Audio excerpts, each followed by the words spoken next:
Hello. तो last video में हमने कहां तक पढ़ा था? लास्ट वीडियो में हमने पढ़ा था ऑर्गेनाइजेशनल ऑब्जेक्टिव तक। ठीक है, हमने कहां तक पढ़ लिया था? हमने ऑर्गेनाइजेशनल ऑब्जेक्टिव्स अपने पढ़ लिए थे। ठीक है, अब हम क्या पढ़ने जा रहे हैं? अब हम पढ़ने जा रहे हैं सोशल ऑब्जेक्टिव्स। जैसे कि मैंने बात करी थी, अगर मैं ऑब्जेक्टिव्स ऑफ मैनेजमेंट की बात करूं, जो मैनेजमेंट के ऑब्जेक्टिव्स होते हैं, यानी मैनेजमेंट की responsibilities towards the organisation, towards the society and towards the employees of the organisation, है ना। तो मैंने लास्ट क्लास के अंदर आपको ऑर्गेनाइजेशनल ऑब्जेक्टिव्स बताया था, जिसके अंदर मैंने बताया था ऑर्गेनाइजेशन तीन चीजें चाहती है किसी भी मैनेजमेंट से। दैट इज वो चाहती है सर्वाइवल, प्रॉफिट एंड ग्रोथ। ये सारी बातें मैंने कर ली थी। ठीक है, अब मैं किस पे आ गया हूं? अब मैं आ गया हूं सोशल ऑब्जेक्टिव्स पे। सोशल ऑब्जेक्टिव्स का मतलब क्या है? कोई भी पूछे what do you mean by social objectives, तो it is the needs and expectation of the society from the business. Society की नीड्स एंड एक्सपेक्टेशन जो बिजनेस से है, उसी को हम क्या बोलते हैं? सोशल ऑब्जेक्टिव्स बोलते हैं। ठीक है, अब यहाँ पे क्वेश्चन उठता है कि सोसाइटी की एक्सपेक्टेशन बिजनेस से क्यों है? सोसाइटी की एक्सपेक्टेशन बिजनेस से इस वजह से है क्योंकि जो बिजनेस है वो अपने रिसोर्सेज कहां से डिराइव करता है? सोसाइटी से। इतनी बात समझ में आ रही है? तो हमें इन रिटर्न सोसाइटी को कुछ देना है। अब वो क्या क्या चीजें देनी है, वही हमारे सोशल ऑब्जेक्टिव्स होते हैं। Very simple. ठीक, तो हमें क्या देना है? सबसे पहले तो हमें जो प्रोडक्ट सेल करना है वो रीजनेबल प्राइस पे सेल करना है। ठीक है, ताकि सोसाइटी के सारे सेक्शंस उसको अफोर्ड कर पाए, यानी अफोर्डेबल प्रोडक्ट्स बनाने हैं। ठीक है, उसके बाद हमें कोई एडल्ट्रेशन नहीं करनी। No adulteration. नो एडल्ट्रेशन का मतलब क्या है? कि हमें मिलावट नहीं करनी। जो भी प्रोडक्ट बनाना है वो क्वालिटी प्रोडक्ट बनाना है। ठीक है, उसके बाद और क्या करना है? हमें कोशिश करनी है कि हमें एम्प्लॉयमेंट अपॉर्चुनिटीज जनरेट करनी है। किसके लिए? स्पेशली एबल्ड पीपल के लिए। स्पेशली एबल्ड मतलब, ठीक है, जिन लोगों को लोग अपॉर्चुनिटीज नहीं दे रहे, ठीक है, वो डिफरेंटली एबल्ड हैं, उन लोगों के लिए एम्प्लॉयमेंट अपॉर्चुनिटीज जनरेट करनी है। और आपको बेसिक ह्यूमैनिटीज जनरेट करनी है फॉर पुअर पीपल। ये सारी की सारी क्या है? ये सारे के सारे सोशल ऑब्जेक्टिव्स हैं। सोशल ऑब्जेक्टिव्स का मतलब needs and expectation of the society from the business. तो हमें, ठीक है, as a business, as a management, ये सारी चीजें हमें अपनी जो सीएसआर के अंदर भी कवर होती है, कॉर्पोरेट सोशल रिस्पॉन्सिबिलिटीज के अंदर भी कवर होती है, सोसाइटी को देनी है। समझ में आ रही है बात? ठीक, तो ये क्या है हमारे सोशल ऑब्जेक्टिव? Very simple. ठीक है, अब इसके बाद लास्ट ऑब्जेक्टिव बचते हैं। लास्ट ऑब्जेक्टिव की बात करें तो लास्ट ऑब्जेक्टिव क्या है? Personal objective. अब पर्सनल ऑब्जेक्टिव देखा जाए तो मैंने आपको पर्सनल ऑब्जेक्टिव के बारे में क्या बताया? पर्सनल ऑब्जेक्टिव्स क्या हैं? ये जो पर्सनल ऑब्जेक्टिव्स लिखे हुए हैं, पर्सनल ऑब्जेक्टिव्स हैं नीड्स एंड एक्सपेक्टेशंस। किसकी? एम्प्लॉयज की। किसके साथ? बिजनेस से, मैनेजमेंट से। ठीक है, तो personal objectives are related to the needs and expectations. किसकी? Of the employees from the business, of the employees from the business. Simple. ठीक है, तो मैनेजमेंट से क्या क्या चाहते हैं एम्प्लॉयज? अब इसको बात को थोड़ा सीक्वेंस से समझना। ठीक है, मुझे एक बात बताओ, कोई भी काम करने क्यों आता है ऑर्गेनाइजेशन में? सबसे पहले उसकी जो नीड होती है, सबसे पहले उसकी नीड होती है फाइनेंशियल नीड। मानते हो आप बात? ठीक है, कोई भी एम्प्लॉय काम करने क्यों आ रहा है? कोई भी एम्प्लॉय काम करने पैसों की वजह से आ रहा है। तो उसकी पहली नीड कौन सी है? उसकी पहली नीड है फाइनेंशियल। ठीक है, मैंने उसको पैसे दे दिए। अब इंसान को पैसे मिल गए, उसकी फाइनेंशियल नीड्स फुलफिल हो गई, वो क्या चाहेगा? अब वो चाहेगा कि उसको सब जाने। तो दूसरी नीड्स कौन सी आ जाती है? दूसरी नीड्स आ जाती है सोशल नीड्स। सोशल नीड्स, ठीक है, और मैंने उसको सोशल नीड्स दे दी। सोशल नीड्स का मतलब जहां वो उठता बैठता है, पीयर रिकग्निशन। उसको पीयर रिकग्निशन चाहिए अपने पीयर ग्रुप के बीच में, उसको सब पहचाने, रिकग्निशन मिले। अगर वो अच्छा काम करे तो मैनेजर बुला के उसको अप्रिशिएट करे, सर्टिफिकेट ऑफ अप्रिसिएशन दे सबके सामने। करेक्ट? अब ये भी अगर उसकी फुलफिल हो गई, तो फिर वो क्या चाहेगा? फिर वो चाहेगा इसके ऊपर की नीड, जिसको हम बोलते हैं हायर लेवल नीड्स। अब वो क्या चाहेगा एंड में? Higher level needs. यानी कहने का मतलब एम्प्लॉय के तीन टाइप की नीड्स होंगी, फाइनेंशियल, सोशल और हायर। अब हायर लेवल नीड्स के अंदर वो क्या चाहेगा? वो चाहेगा promotion, personal growth and development. वो तो तभी होगा जब एम्प्लॉय को प्रमोशन मिलेगा। करेक्ट है? तो ये तीन नीड्स हमारा एम्प्लॉय हमसे चाहता है। अब बात समझ में आ रही है? ठीक है, तो यानी ये तीनों पॉइंट क्या मैंने लिखवाए हुए हैं? आओ जरा चेक करें, ये तीनों पॉइंट मैंने लिखवाए हुए हैं।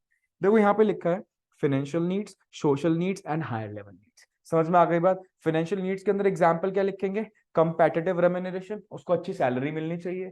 ठीक है, उसके बाद अगर मैं बात करूं सोशल नीड्स के अंदर, तो आप लिखेंगे पीयर रिकग्निशन। पीयर रिकग्निशन मतलब उसको लोग पहचाने, जाने। ठीक है, और ऐसे ही हायर लेवल नीड्स के अंदर क्या आएगा? पर्सनल ग्रोथ एंड डेवलपमेंट, जिसके अंदर आप क्या लिख सकते हो?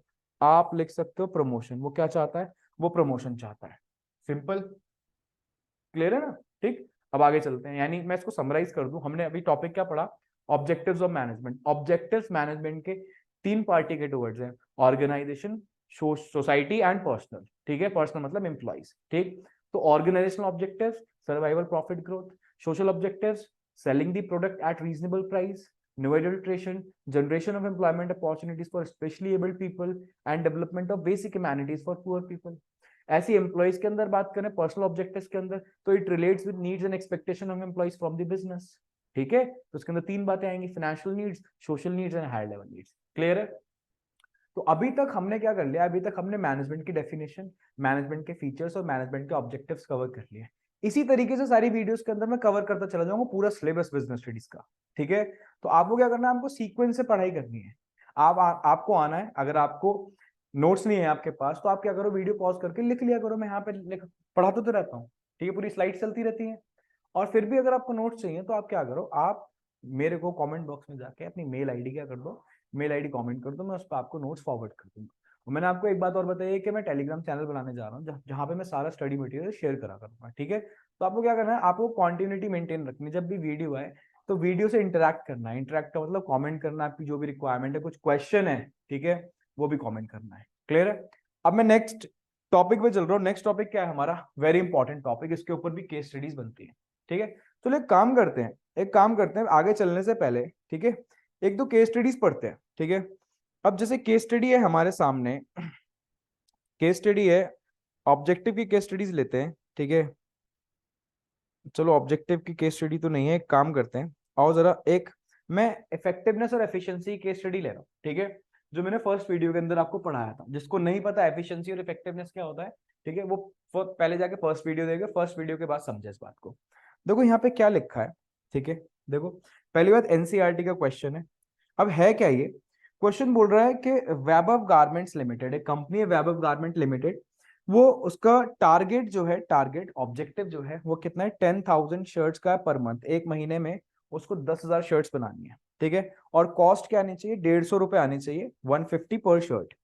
अब production manager could achieve his target at the cost of rupees, production manager ने टारगेट तो अचीव कर लिया, बट किस कॉस्ट पे करा जरा बताना, 160 पर शर्ट पे।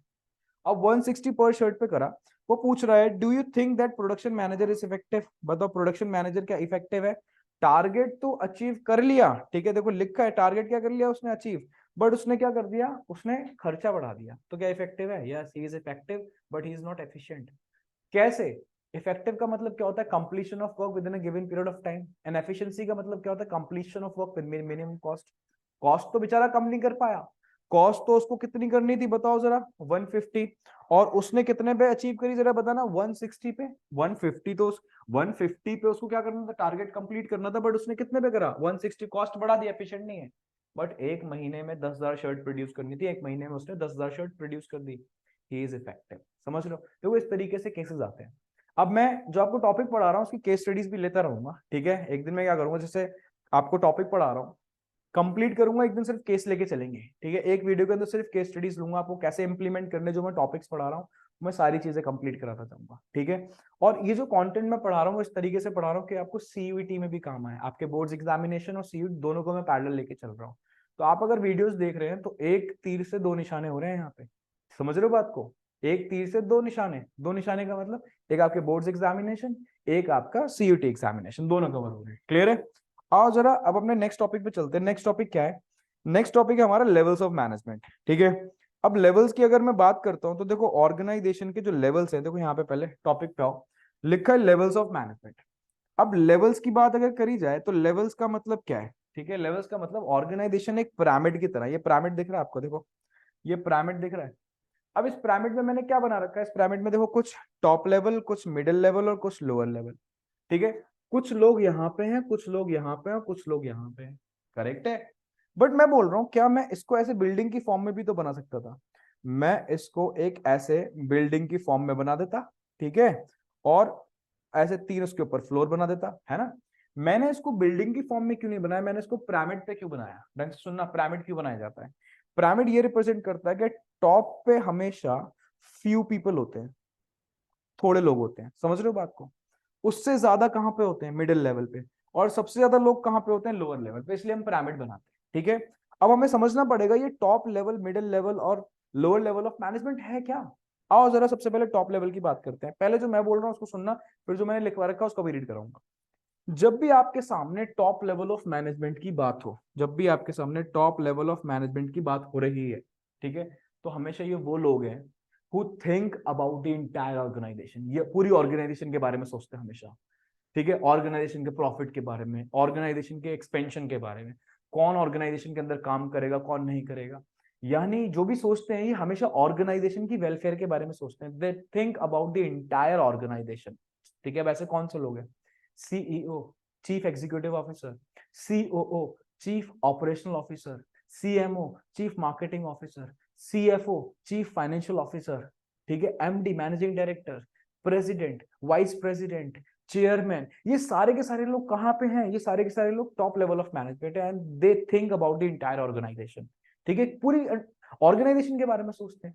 ये अपने डिपार्टमेंट के बारे में तो नहीं सोचते, अपने डिवीजन, अपने एरिया के बारे में नहीं सोचते, ना ये वर्कर से काम कराने जा रहे हैं, ठीक है। ये टॉप लेवल पे इसलिए हैं because they think about the entire organisation. ये जो मैं बोल रहा हूँ, they think about the entire organisation, ये बहुत इंपॉर्टेंट है। इसी की इम्प्लीकेशन केस स्टडीज के अंदर है। आप केस स्टडीज के अंदर तभी पहचान पाओगे कौन सा टॉप लेवल पे, मिडिल लेवल पे, लोअर लेवल पे, अगर आप मेरी बात को ठीक से सुनोगे। मैं बोल रहा हूँ they think about the entire organisation. अब ये कैसे सोचते हैं, इनके क्या क्या फंक्शंस हैं, मैं बता रहा हूं अभी आपको, बट आप पहले मेरी बात सुन लो, ठीक है। They think about the entire organisation, clear है? अब देखो मैंने यही बात यहाँ पे लिखवा रखी है। Top level of management includes, कौन कौन आता है बताना जरा? बोर्ड ऑफ डायरेक्टर्स, और कौन आता है? CEO, CMO, CFO, CEO, MD, executive directors, chairman, president, vice president, etcetera, ये सारे लोग आते हैं। ये मैंने अभी आपको काउंट करा है, ठीक है। अब मेन बात, इनके फंक्शंस क्या हैं? What are the functions of top level of management? Very simple, very simple. कहते हैं चार, मैं इसके फंक्शन बताऊंगा आपको, और चारों के चारों फंक्शन आप याद कर लेना, ठीक है। देखो पहला फंक्शन क्या है? They formulate policies and plans for the entire organisation. जब भी मैं बात करता हूं पॉलिसीज की या प्लान्स की, ढंग से सुनना बात को, जब भी मैं बात करूं आपके सामने पॉलिसीज की या प्लान्स की, प्लान्स का मतलब प्लानिंग की, अभी आगे चैप्टर आएगा प्लानिंग, ठीक है। तो मैं बोल रहा हूँ जब भी मैं प्लानिंग की बात करूं तो प्लानिंग में वैसे तीनों लेवल पे करी जाती है, टॉप लेवल पे भी, मिडिल लेवल पे और लोअर लेवल पे भी। बट जब मैं बात कर रहा हूँ टॉप लेवल की, तो they make plans, they make policies for the entire organisation. जब भी ये क्या बनाएंगे, प्लान्स बनाएंगे या पॉलिसीज बनाएंगे, तो हमेशा ये इंटायर ऑर्गेनाइजेशन के लिए प्लान्स बनाते हैं। समझ में आ रही है बात? ठीक। तो जब भी मैंने यहाँ पे लिखा दे मेक या they formulate policies and plans, तो it is for the entire organisation. तो पहला इनका फंक्शन है they make policies and plans for the entire organisation. दूसरा क्या काम करते हैं ये? दूसरा काम वेरी सिंपल, ये लॉन्ग टर्म ऑब्जेक्टिव डिसाइड करते हैं। अब लॉन्ग टर्म ऑब्जेक्टिव्स का मतलब क्या हो गया? ऑब्जेक्टिव्स भी दो टाइप के होते हैं, short term and long term. Short term जो हमें इमीडिएटली अचीव करने हैं, लॉन्ग टर्म जो लॉन्गर टाइम पीरियड में अचीव हम करेंगे। अब लॉन्गर के मैं दो एग्जांपल देता हूं आपको, जैसे एडॉप्शन ऑफ टेक्नोलॉजी, हमें कौन सी टेक्नोलॉजी अडॉप्ट करनी है, व्हाई? जो भी हमने टेक्नोलॉजी अडॉप्ट कर ली तो वो लॉन्गर पीरियड ऑफ टाइम तक ऑर्गेनाइजेशन के अंदर बनी हुई रहेगी, long term objective. Man power planning, कौन लोग काम करेंगे कौन नहीं काम करेंगे, लॉन्ग टर्म ऑब्जेक्टिव। तो ऐसे सारे के सारे ऑब्जेक्टिव्स कौन डिसाइड करता है? Long term objectives are decided by the top level of management. दो बता दिए मैंने। पहला क्या बताया आपको? पहला बताया they make policies and plans for the entire organisation. दूसरा मैंने आपको क्या बताया? दूसरा मैंने आपको बताया they decide the long term objectives. उसके बाद मैं क्या बता रहा हूँ? They coordinate the activities of different department for smooth working of the organisation. अब मैंने क्या बोल दिया? आपको पता है ऑर्गेनाइजेशन के अंदर अलग अलग डिपार्टमेंट्स होते हैं, sales, purchase, marketing, finance, HR, etcetera, बहुत सारे डिपार्टमेंट्स हैं। इनके बीच में कोऑर्डिनेशन, इनके बीच में अगर कोऑर्डिनेशन नहीं है, डिस्प्यूट्स हो रहे हैं, लड़ाई झगड़े हो रहे हैं, तो उनको रिजॉल्व भी कौन कराता है? Top level of management. इनका काम है। ऐसा क्यों? ताकि ऑर्गेनाइजेशन स्मूथली वर्क करे, for smooth working of the organisation. मैं जितनी स्टेटमेंट्स बोल रहा हूँ आपको वही याद करनी है, ठीक है। So they coordinate the activities of different departments for smooth working of the organisation, ठीक है। Last, they think about the welfare and survival of the organisation. ये ऑर्गेनाइजेशन की वेलफेयर और सर्वाइवल के बारे में भी सोचते हैं। इतनी बात समझ में आ गई? तो पहला क्या है? पहला है हमारे सामने long term, sorry, formulate policies and plans for the entire organisation, long term objectives, coordinating the activities of different department for smooth working of the organisation, and they think about welfare and survival of the organisation. इतनी बात clear है? ठीक।